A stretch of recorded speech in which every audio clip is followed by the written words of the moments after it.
90장 찬송하겠습니다.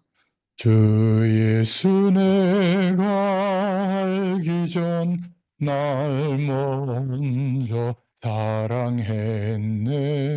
그 크신 사랑 나타나 내 영혼 거듭났네. 주 내 맘에 늘 계시고 나 주의 안에 있어. 저 포도 비유 같으니 참 좋은 나의 친구. 내 친구 되신 예수님 날 구원하시려고 그 귀한 몸을 버리사 내 죄를 대속했네. 나 주님을 늘 믿으며 그 손을 의지하고 내 몸과 마음을 바쳐서 끝까지 충성하리. 내 진실하신 친구여 그 은혜 내려주사 날 항상 보호하시고 내 방패 되옵소서. 그 풍성한 참 사랑을 네 능히 끈을 쏘냐. 날 구원하신 예수는 참 좋은 나의 친구. 아멘. 기도하겠습니다. 살아계신 하나님, 참 감사합니다. 오늘도 새 날을 허락해 주시고 주의 말씀을 의지하여 하나님을 바라볼 수 있도록 축복해 주셔서 감사합니다. 오늘도 민수기서의 말씀을 통하여 언약 백성의 삶이 무엇을 중심으로 살아야 하는지, 또 어떻게 살아야 하는지 하나님께서 말씀을 통하여 깨닫게 해주시고, 또 그 말씀이 우리의 심령 가운데 아멘으로 화답되게 하셔서 순종하며 나아갈 때에 민수기서에 하나님이 언약 백성을 인도하셨던 그 축복이 우리에게도 동일하게 임하게 하여 주시옵소서. 어떤 문제와 사건 속에서도 주님께서는 우리와 함께 하시며 가장 선한 길로 인도하시는 줄로 믿습니다. 오늘도 그 은혜가 회복되어지는 시간이 되게 하여 주시옵소서. 예수님의 이름으로 감사하며 기도드렸습니다. 아멘. 네, 우리 오늘 하나님 말씀 민수기 18장 21절부터 32절까지 말씀입니다. 내가 이스라엘의 11조를 레위 자손에게 기업으로 다 주어서 그들이 하는 일, 곧 회막에서 하는 일을 갚나니 이후로는 이스라엘 자손이 회막에 가까이 하지 말 것이라. 죄값으로 죽을까 하노라.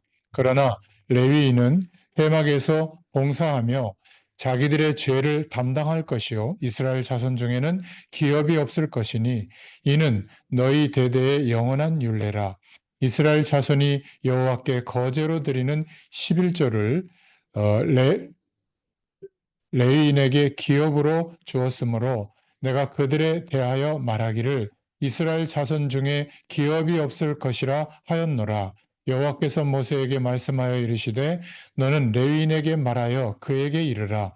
내가 이스라엘 자손에게 받아 너희에게 기업으로 준 11조를 너희가 그들에게서 받을 때에 그 11조를 거제로 여호와께 드릴 것이라. 내가 너희의 거제물을 타작마당에서 드리는 곡물과 포도즙 틀에서 드리는 즙같이 여기리니 너희는 이스라엘 자손에게서 받는 모든 것의 11조 중에서 여호와께 거제로 드리고 여호와께 드린 그 거제물은 제사장 아론에게로 돌리되 너희가 받은 모든 헌물 중에서 너희는 그 아름다운 것 곧 거룩하게 한 부분을 가져다가 여호와께 거제로 드릴지니라. 이러므로 너는 그들에게 이르라. 너희가 그 중에서 아름다운 것을 가져다가 드리고 남은 것은 너희 레위인에게는 파장마당의 소출과 포도주 틀의 소출같이 되리니 너희가 너희의 권속이 어디서든지 이것을 먹을 수 있음은 이는 회막에서 일한 너희의 보수임이니라.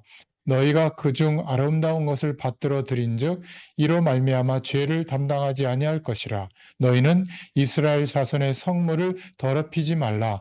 그리하여야 죽지 아니하리라. 아멘.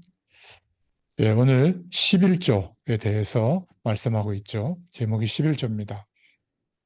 오늘 본문은 레위인의 목표로 주어지는 11조에 대한 말씀입니다. 여러분들이 아마 신앙생활하면서 11조에 대한 부담이 있기도 하고 또 11조에 대한 축복을 또 알고 그 응답을 누리는 분들도 있을 텐데 오늘 말씀을 잘 들으시고 일평생 11조에 대한 그 은혜가 어떤 것인지를 깨닫고 축복을 누릴 수 있기를 바랍니다. 이 11조는 레위 자손을 위한 하나님이 허락하신 제도였죠. 레위인들은 성전을 위해서 일해야 했습니다. 그래서 그들에게는 따로 땅이나 다른 재산이 주어지지 않았죠. 12지파에 다 땅을 하나님이 분배해서 주셨고 그들이 살아갈 수 있는 터전을 허락해 주셨는데 레위인에게만 그렇게 하지 않았습니다. 그들에게는 도피성과 최소한의 거주 공간으로 48개의 성읍만 주어진 것이죠. 그들은 땅을 경작하는 것이 아니라 회막에서 일을 해야 됐습니다. 민수기 18장 21절에 내가 이스라엘의 11조를 레위 자손에게 기업으로 다 주어서 그들이 하는 일 곧 회막에서 하는 일을 갖나니 이렇게 말하고 있죠. 18장 22절에도 보면 오직 구분된 레위 지파 사람들만 성막의 일을 하게 하였습니다. 하나님은 거룩한 분이시기 때문에 다른 지파 사람들이 그 거룩을 지킬 수 있도록 레위 지파가 회막의 일을 하게 했죠. 오직 구분된 레위 지파 사람만 그렇게 했습니다. 그래서 하나님은 레위인들에게 회막과 관련된 잘못에 대해서 책임을 지도록 했습니다. 민수기 18장 23절에 그렇게 말하고 있죠. 그래서 땅을 기업으로 주지 않고 성막의 일에 전념하도록 한 겁니다. 그래서 12지파의 11조를 그 레위 지파의 땅의 몫을 12지파에다가 11지파에다가 균일하게 나눠주고 소출을 거둘 때 10의 1조를 드리게 했죠. 그래서 이 레위 지파의 몫으로 주어서 경제적 생활을 유지하도록 그렇게 하신 겁니다. 그들이 회막에서 집중해서 일을 해야 되기 때문에 그렇게 한 것이죠. 하나님의 거룩을 보존하는 제도가 바로 11조 제도입니다. 11조는 현실적으로 레위 자손을 위해서 필요했지만 그러나 11조는 레위 자손 때문에 허락한 제도가 아니라 그 모든 일들이 하나님의 거룩을 위한 것이었습니다. 구별되도록. 레위 자손을 위한 것이라면 하나님께서 레위 자손에게 땅을 주셨겠죠. 하나님의 거룩을 보존하기 위해서 11조 제도를 둔 겁니다. 사람들은 최상의 것으로 11조를 드림으로 나의 모든 것을 하나님께서 주신 것이다. 이것을 믿음으로 고백했고요. 현실적으로는 그 11조를 성막을 맡은 레위인들의 경제적 필요를 채우는 데 사용하므로 레위인들만은 다른 일에 신경 쓰지 않고 하나님의 거룩을 보존하고 드러내는 일에 집중할 수 있도록 그렇게 한 겁니다. 그리고 민수기 18장 26절에 레위인들은 이렇게 받은 11조의 11조를 제사장 아론에게 다시 드려야 했죠. 그렇게 하신 이유는 그 11조가 자신을 향한 것이 아니라 하나님을 향하는 것임을 고백하도록, 기억하도록 그렇게 한 겁니다. 그것을 통해서 신앙의 모든 일의 중심이 되시는 하나님을 향하고 하나님의 거룩을 바라보도록 그렇게 한 것이죠. 하나님은 레위인에게는 오직 성막을 만드는 일, 또 성막을 지키는 일을 하게 하셔서 하나님의 거룩을 보존하고 드러내도록 하신 겁니다. 그런데 두 번째로 생각해 볼 것은 11조에 대한 여러 가지 논란들이 있죠. 이거는 구약의 유대교적 율법주의 속에서 나온 그런 제도기 때문에 지금은 지키지 않아도 된다 이렇게 말하는 사람도 있고요. 11조에 대해서 너무 막 정확하게 막 그걸 따져가지고 해야 된다 그래야 복 받는다 이런 경우도 있는데요. 레위인이나 제사장이 성막의 일에 집중하며 하나님의 거룩을 드러내기 위해 있었다면 오늘날에는 복음 사역자들이나 교회에서 일을 해야 하는 사람들이 경제적 생활을 할 수 있도록 11조가 필요한 것은 당연하죠. 목회자가 중심이 되겠지만 찬양 사역자나 교회 일을 하는 모든 사람들도 그렇게 하도록 한 겁니다. 모든 것은 오직 하나님께로부터 온 것이라는 고백의 의미가 있어야 되죠. 여전히 오늘날 사람들에게도 자신이 벌고 경제활동하는 모든 것은 오직 하나님께로부터 온 것이라는 것을 고백할 수 있는 가장 좋은 것이 11조입니다. 그래서 11조는 아무나 할 수 없는 것 같아요.